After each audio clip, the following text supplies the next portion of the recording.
এটা হচ্ছে রসুন তেল। দেখো তেলটা এখনো টকবক করে ফুটছে। এই তেলটা মেয়েদের বুকে পিঠে মালিশ করে দেব। ওদের প্রচণ্ড ঠান্ডা লেগেছে, ওষুধ এনেছি, ওষুধের থেকেও কিন্তু বেশি কাজ করে এই তেল। তো গুড মর্নিং সবাইকে, কেমন আছো তোমরা সবাই? আশা করছি প্রত্যেকে ভালো আছো, আমরাও ভালো আছি। নতুন একটা ভিডিওতে তোমাদের স্বাগত।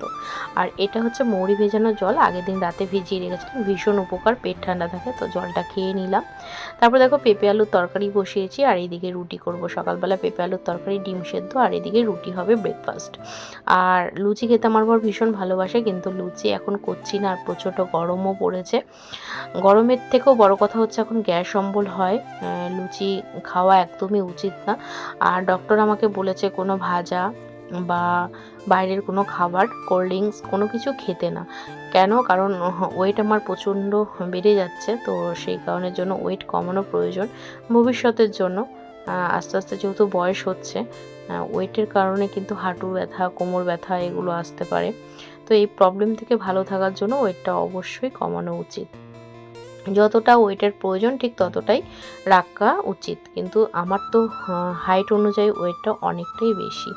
তো এখানে দেখো মেয়েকে পড়তে বসিয়েছি, আর মেয়ের কিন্তু আজকেও এক্সাম রয়েছে। ছোট মেয়ের এক্সাম তো শেষ হয়ে গেছে, আগের দিন তোমাদেরকে বলেছি। আর বড় মেয়ের কিন্তু এখনও এক্সাম শেষ হয়নি। দেখো একটুখানি পড়িয়ে তারপর ব্রেকফাস্টে দিয়ে দিলাম, এই যে এখানে দেখতে পাচ্ছ সকালের খাবার। তারপরে দেখলাম অনলাইন থেকে অর্ডার করেছিলাম সেই জামা, মেয়ের জন্য জামাটা এসে গেছে। ছোটো মেয়ের জামাটা এখনও এসে পৌঁছায়নি, এই নিয়ে ওদের দুটো ড্রেস হলো পয়লা বৈশাখে। দুটো ড্রেসই আমি দিয়েছি, আর আমার মা দিয়েছিল ঘরে পরার ড্রেস। তো সেটা পয়লা বৈশাখের দিন সকালবেলা স্নান করিয়ে পরাবো, আর ড্রেসটা কিন্তু বেশ ভালো এসেছে। তারপরে দেখো আমার কিন্তু ভাত হয়ে গেল, আর ওইদিকে কিন্তু মেয়েকে আমি স্কুলে পাঠিয়ে দিয়েছি। ওর যেহেতু 1:30 থেকে এক্সাম রয়েছে, 1:30 নয় সরি 2টো থেকে এক্সাম রয়েছে, তো ও চলে গেছে। ও চলে যাওয়ার পরে তারপরে কিন্তু আমি বাকি রান্নাগুলো করে নিচ্ছি। আর আজকে না মাংস নিয়ে এসেছে, আবার সেই দেখেছিলে এর আগের ভিডিওতে মাংস হয়েছিল, অনেকদিন আগের ভিডিওতে দেখেছিলে। তো আবার সেই মাংস নিয়ে এসেছে, চিকেন নিয়ে এসেছে। আর মেয়েদের কথা ভেবেই একটুখানি চিকেন আনা হয়েছে, কারণ চিকেন আমি খেতে একদমই ভালোবাসি না, এখন বর্তমানে ভালোবাসছি না। অবশ্যই আগে চিকেন খেতে ভালোবাসতাম, আর একটা সময় না প্রচণ্ড মানে চিকেন প্রিয় ছিলাম। মটন তো আমি খাই না বরাবরই, কিন্তু এখন চিকেনটা যেন আর ভালো লাগে না। মেয়েদের জন্য তো আনতেই হয়। আর এখানে পেঁপে আলু দিয়ে দিয়েছি চিকেনের মধ্যে, আজকে পেঁপে আলু দুটোই দেব।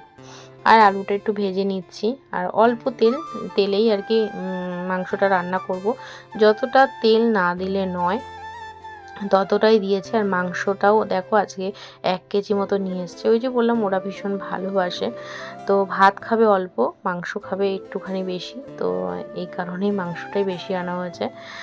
আর মাংস তো হয়ে গেল। এখানে দেখো বিট গাজর, বিট নয় সরি গাজর আর আলু ভেজে নিচ্ছি। আর এখানে না একটু ডাল সেদ্ধ বসিয়েছি, ডাল সেদ্ধ করিনি, ডাল পুরোটাই করেছি। আর এদিকে চিকেন কিন্তু আমার হয়ে গেছে।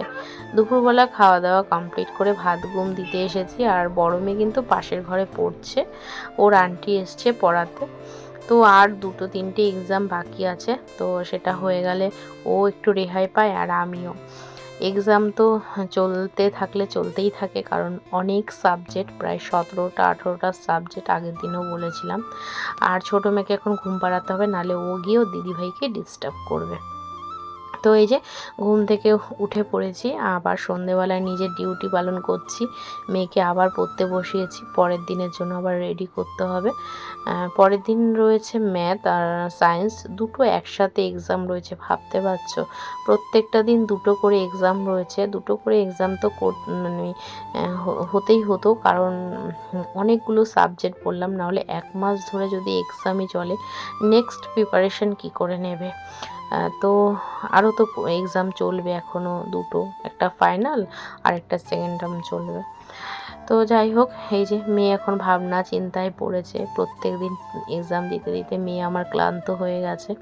এত তো সাবজেক্ট আমাদের কখনোই ছিল না, কারণ আমরা গভর্নমেন্ট স্কুলে পড়তাম। এখনও গভর্নমেন্ট স্কুলে খুব বেশি বই নেই যা দেখতে পাই। আর ওখানে ছোটো মেয়ে দুষ্টুমি করবে বলে জন্য কিন্তু ওকেও আমি অঙ্ক দিয়েছি। এক্সাম শেষ হয়েছে, তবে ফাইনাল এক্সাম তো আর শেষ হয়নি, তো সেই জন্য আমি ওকেও আর কি অঙ্ক দিয়ে দিয়েছি, যাতে ও বসে করতে পারে আর ওরও সময় যাবে। বেশি ধ্যানটা এখন বড় মেয়েকে দিচ্ছি, যেহেতু ওর এক্সাম চলছে আর ওর এক্সাম শেষ হয়ে গেছে। যাই হোক, তো রাত্রিবেলা একটু জানলার সামনে দাঁড়িয়ে প্রকৃতিকে দেখছিলাম, অনুভব করছিলাম। কত সুন্দরই না রাতের কলকাতাটা দেখতে লাগছে। আর এখানে দেখো শুকতারা উঠেছে আজকে, জানি না কোন সময় শুকতারা ওঠে, এক সময় তো পড়েছিলাম, এখন ভুলে গেছি। যাই হোক, রাতের কলকাতা এটা। তো বর এখনও বাড়ি আসেনি, কিন্তু আমার ডিনার কমপ্লিট। অনেকটা আগে এখন খেয়ে নিচ্ছি, যাতে করে ওয়েটটা কিছুটা লস করা যায়। তো চলো, আজকের ভিডিওটা এই পর্যন্তই। সবাই ভালো থেকো, সুস্থ থেকো।